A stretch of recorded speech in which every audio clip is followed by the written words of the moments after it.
네, 타이틀 보셨겠지만 수소경제 세 번째 파도가 온다라는 주제입니다. 상상인증권 리서치센터 스몰캡 애널리스트입니다. 남인식 연구원이 자리했습니다. 어서 오십시오. 네, 안녕하세요. 이 수소경제 사실 말은 많이 들었지만 뭐 어떤 풀이 과정을 우리가 이해해야 되는지 좀 어려운 부분도 없지 않아 있어서 네. 그렇지 않아도 저도 궁금했었는데 마침 또 오늘 시장도 조금 심드렁하니 좀 조용하고 앞서 이제 보도 저희가 보내드렸지만 오늘 코로나19 신규, 그러니까 사실상 어제 확진자죠. 580명대가 지금 많이 나왔어요. 그래갖고, 사뭇 걱정도 좀 되는데, 자, 그건 그거고, 이 수소경제로 우리가 또 돌파구를 찾을 수 있는지, 수소경제 가치 사슬 중에서 작년 초부터 수소차가 가장 먼저 주목을 받았던 이유가 뭔가요? 네, 제가 작년 초부터 좀 수소차가 먼저 주목받은 이유를 아셔야 되는 게 이게 네. 역사적인 흐름을 알아야지 또 미래를 예측을 할 수가 있으니까요. 그래서 수소차가 먼저 주목을 받은 이유가 표면적인 이유 먼저 말씀드리고 네. 좀 산업 구조적인 차원에서 근본적인 이유를 말씀드리겠습니다. 네. 그때 이제 작년 초에 주목을 받았던 표면적인 이유가 몇 가지가 있는데 첫 번째는 이제 정부에서 수소 경제 최종 목표로 수소차랑 연료전지를 글로벌 시장에서 1위 비전을 제시를 하면서 수소차를 많이 밀어줬죠. 그러면서 수소차뿐만 아니라 연료 탱크, 공급 배관 그리고 공기 압축기 등 부품 기업에 대해서 주가 상승률이 굉장히 좋았었습니다. 그리고 두 번째 이유는 이제 전기차 vs 수소차 프레임으로 수소차의 이목이 집중된 것도 좀 주가 흐름에 영향을 줬었습니다. 기존의 주식시장에서 전기차에 대해서 스터디가 많이 이루어졌었는데 네. 갑자기 수소차가 등장하면서 과연 미래 친환경차에는 무엇이 될 것인가 여기에 대해서 열띤 논쟁이 있었습니다. 그래서 당시에 수소차가 공기청정 기능이 있다 없다 관련해서도 많이 논쟁이 있었는데 그렇죠. 그런 측면에서 많이 수소차가 주목을 받았습니다. 근데 제가 말씀드린 두 가지 이유는 좀 주가 상승에 맞춘 결과론적인 해석이고요. 산업 구조적인 차원에서 보실 필요가 있습니다. 일단 산업 구조를 보시게 되면은 한마디로 말씀드리면 이제 수소 밸류체인, 뭐 생산, 유통, 활용에 있어서 활용 분야가 글로벌 경쟁력을 가지고 있기 때문입니다. 이제 대표적으로 수소차 활용 분야에서는 수소차랑 연료전지가 있는데 수소차는 현대차, 연료전지는 두산퓨어셀이 있기 때문이죠. 아, 전기차 그러면은 뭐 사실 전기차도 현대차. 네. 우리는 국내에서는 현대 기아차고 전기차의 이제 배터리는 LG화학, 삼성 SDI 이렇게 또 대변해지잖아요. 네. 수소 전지는 두산 퓨얼셀 이렇게 또 네. 상징이 있나 보죠. 네, 두산퓨얼셀이 글로벌 경쟁력이 굉장히 강하고요. 그래서 산업 영향력을 생각하면은 주식시장에서 수소 활용 분야, 이 수소차에 주목하는 건 당연한 수순이었고 신산업을 육성하고 싶은 정부 역시도 수출까지 가능한 수소차랑 연료 전지를 먼저 이렇게 강조를 했던 걸로 보입니다. 그래서 자료 화면 보시면은 네. 이제 수소 생산, 충전, 활용, 저장, 운송 이렇게 있는데 활용 부분이 기술 수준도 높고 기업 규모도 굉장히 큽니다. 그래서 이 산업 구조적인 측면에서 봤었을 때는 수소차가 먼저 주목을 받는 거는 좀 당연한 수순이었다. 이렇게 해석하시면 되겠습니다. 아, 그러니까 모든 것이 밀집되는 데가 5시 방향 이렇게 네. 활용이라고 하는 부분. 그러니까 뭔가 이게 해야 된 상용화? 네, 라고 그렇죠. 개념을 봐야 되겠죠. 네. 그러니까 저걸 이제 이야기하셨는데 2019년도에 사실 수소경제 로드맵이 발표될 당시만 해도 너무 앞서 나가는 거 아닌가? 그리고 또 이상과 꿈만 쫓는 거 아닌가? 이래서 논란들이 좀 있었는데 최근에 이제 유럽에서 수소경제 로드맵을 동시에 그쪽도 발표하다 보니까 아, 우리가 맞았구나. 우리가 좀 더 한 발 앞서 나가긴 했지만 맞았구나. 이런 얘기도 있나요? 네, 맞습니다. 그때 우리나라가 수소경제 로드맵을 먼저 발표하면서 왜 다른 나라는 안 하는데 우리나라가 먼저 수소를 주장을 하느냐, 이거 갈라파고스화 되는 거 아니냐 이런 네. 비판을 많이 받았는데 말씀하셨던 것처럼 EU에서 수소경제 로드맵을 발표하면서 소위 수소가 대세를 탔죠. 그리고 네. 미국 같은 경우에도 대선 결과를 보시면은 수소, 뭐 신재생 에너지가 좀 더 각광을 받을 걸로 보입니다. 이제 투자자 입장에서 그러니까 EU 로드맵에서 다양한 그 비전을 제시를 했는데 투자자 입장에서는 수소와 재생에너지의 통합을 제시했다는 점을 꼭 알아두셨으면 좋겠습니다. 그래서 태양력이랑 풍력 같은 경우에는 자연 환경에 따라서 전력 생산이 불안정하죠. 네. 그래서 전력이 생산될 때 에너지를 저장할 수 있는 저장 시설이 필요한데 그 그 저장 역할을 할 수 있는 게 수소가 될 수 있다는 점을 EU 로드맵에서 제시를 했습니다. 그래서 좀 더 구체적으로 말씀드리면은 이제 재생에너지에서 생산한 전기를 가지고 물을 전기 분해하면 수전의 수소가 되는데 네. 그 이 수전의 수소 형태로 에너지를 저장하고 있다가 필요할 때 전력을 생산을 하면은 수소를 활용해서 전력을 생산하면 재생에너지의 가능성 문제를 해결할 수 있겠죠. 네. 네. 그렇죠. 그걸 이제 청정 에너지라고도 표현을 하죠. 네. 근데 사실 그 뭐 전기를 얻는 과정이 궁극적으로 에너지인데 이 에너지를 얻는 과정이 전기 같은 경우는 뭐 그동안에 이제 화석 연료를 떼워가지고 뭐 탄소도 배출이 되고 막 이런 것 때문에 환경에 오염이 되고 근데 이제 수소를 얻기 위해서도 또 전기를 써야 되잖아요. 그렇죠. 네. 전기 분해를 해야 되니까. 네. 그 부분이 완전한 클린인지 좀 항상 퀘스천 마크가 늘 달린단 말이죠. 네. 네. 그래서 EU 같은 경우에는 그 전기를 재생에너지로 하면은 전기 수소 생산 과정에서 이산화탄소가 제로가 된다라는 점을 좀 비전으로 제시를 했습니다. 네. 자, 이 관련주의 주가도 역시 2019년도와 이제 올해가 좀 많이 달랐던 것 같은데요. 네. 어떻게 구분이 될까요?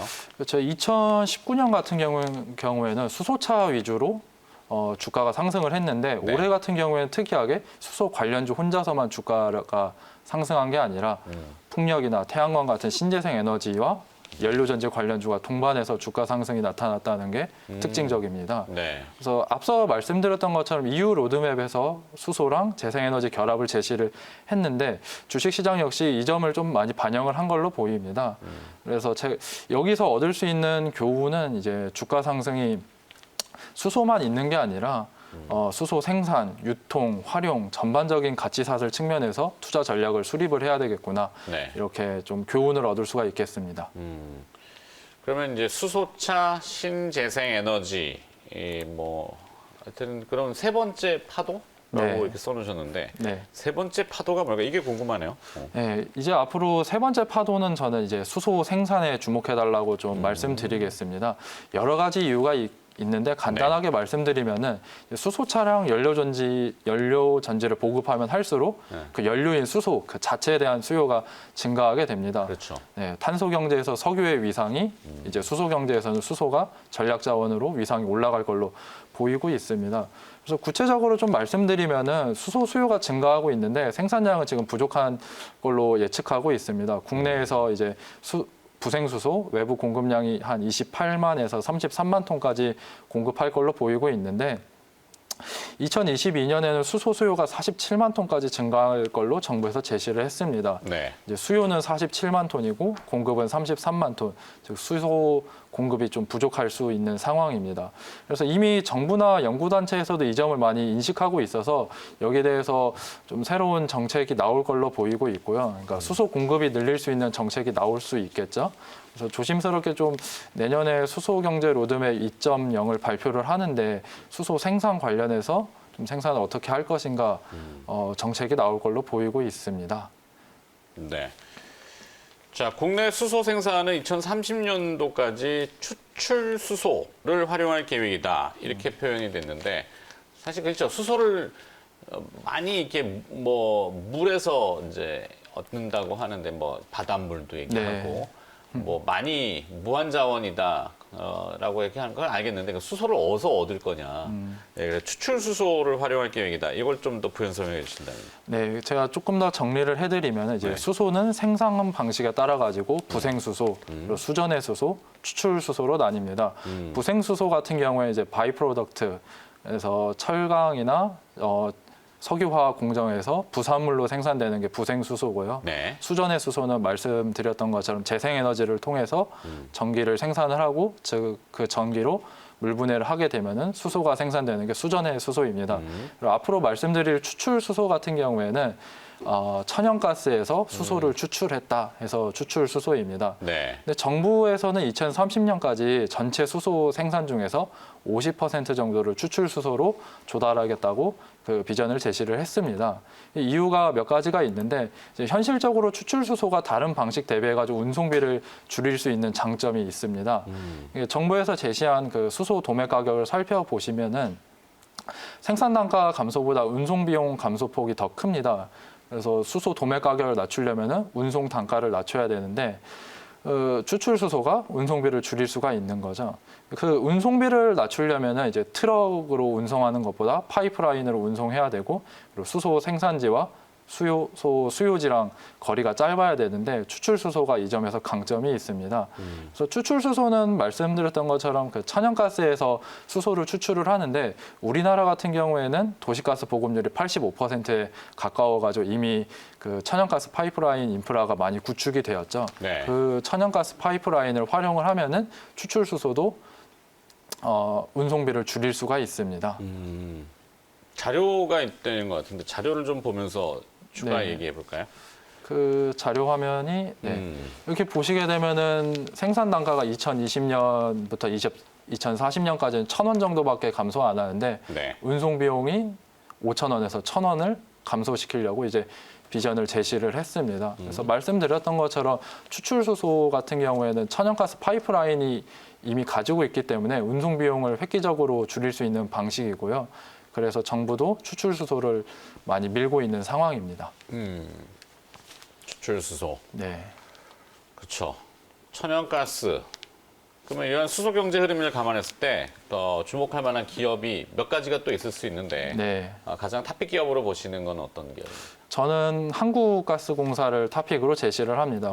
부연 설명드리자면 이제 세상에서 가장 싼 수소 경제 관련주인데요. 지금 네. PBR 0.3배 거래가 되고 있습니다.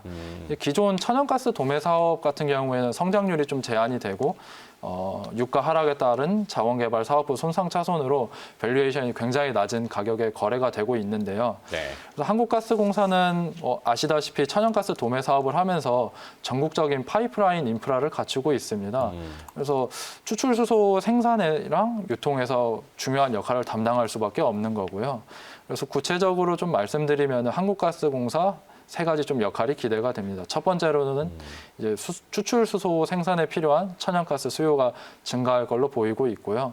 그 추출 수소의 원료가 되는 천연가스 그 자체가 수요가 증가하게 되면은 한국가스공사 실적에도 긍정적인 영향을 미칠 수 있겠죠.